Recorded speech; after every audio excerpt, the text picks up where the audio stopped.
Hey everyone, I'm going to show you a few things that we can work with while at home. I found I'm experimenting as I'm going along. Something that I know some of us artists do use is working with bleach, which is quite commonly found in all homes. So right now, I'm just going to magnify and show you what I was doing. This is just a trial to see what happens. It's a black sheet of paper and I've just used normal bleach that's kept in the house. It's usually in liquid form, but sometimes people buy in powder forms. You can mix it with a little bit of water.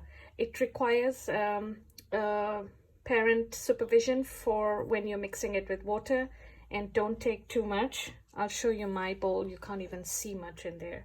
It's right in the corner. That's how much I've taken, because it shouldn't splash on your clothes or anything. So it's the best way to work with it is just keep a little bit with you. So let me just show you what I was doing. There you go.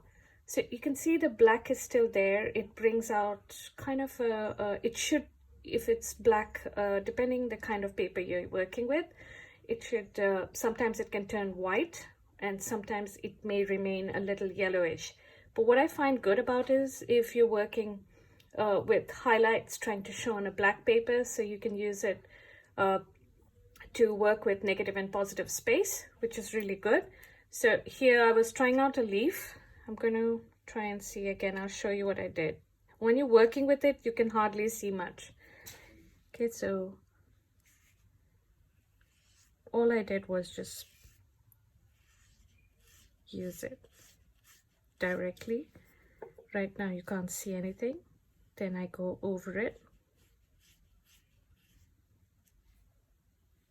And then on one side, I'm putting more bleach than the other side because I want one side to be highlighted while the other one to be in the dark shade. Let's see if that happens. You just have to give it a minute or two. And I think you all can see the difference. Can you see that? There we go. Right. So you can use this technique at home. You can try and create a small experiment. I know many of you are working with two different objects.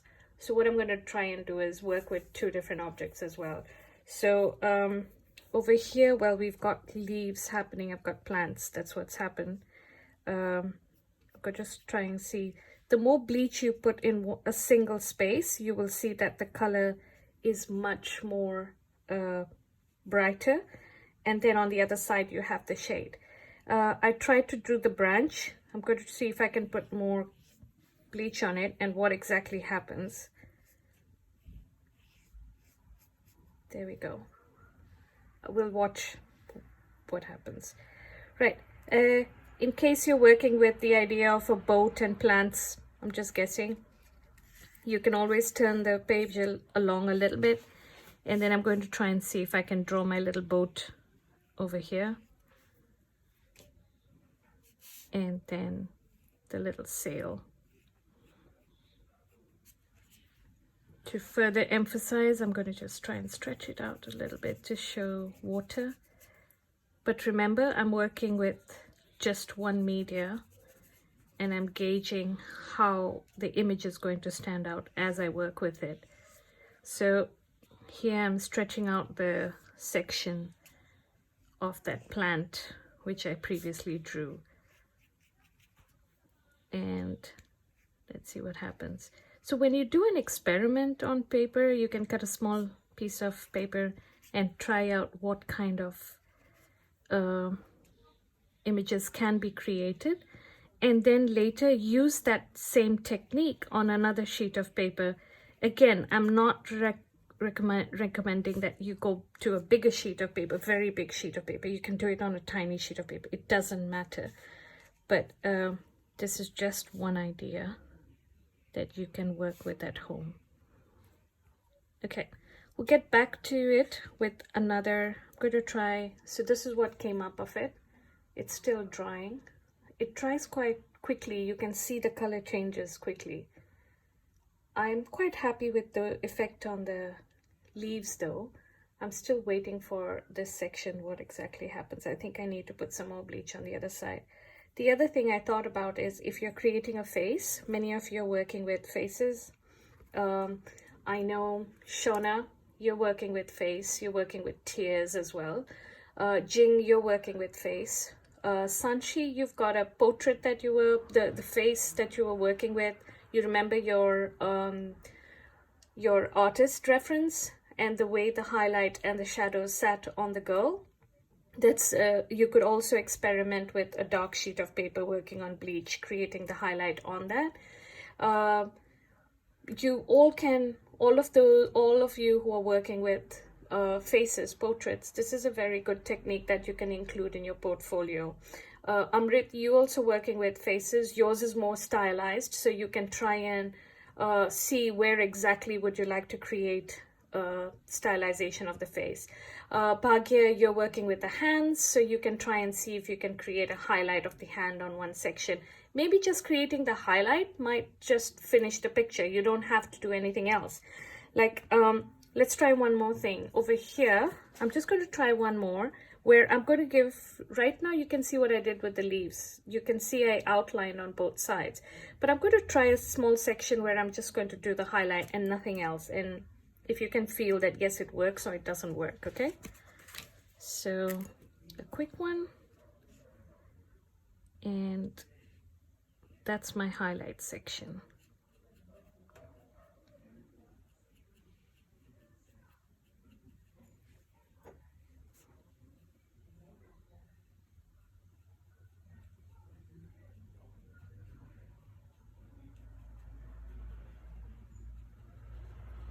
If you furthermore had to maybe create a second one,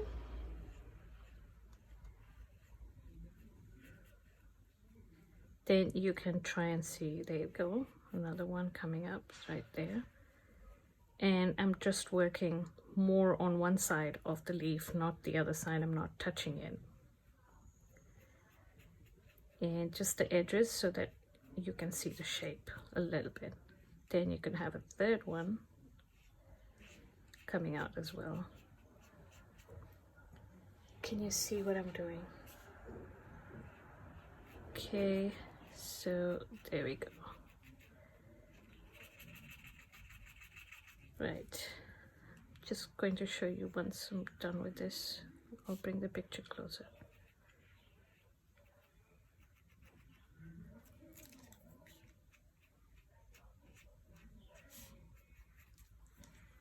Okay, give it some time to dry.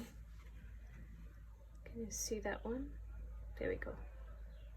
So basically that's something that you all can try with your different images. Okay, great. That was video 1. Yay. Okay, how's everyone doing? Hope okay.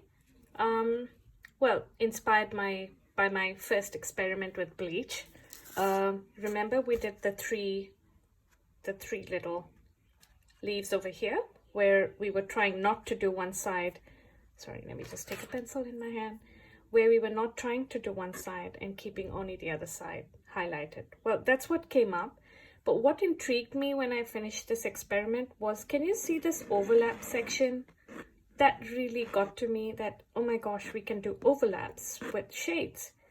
So that's another thing that's very intriguing to see.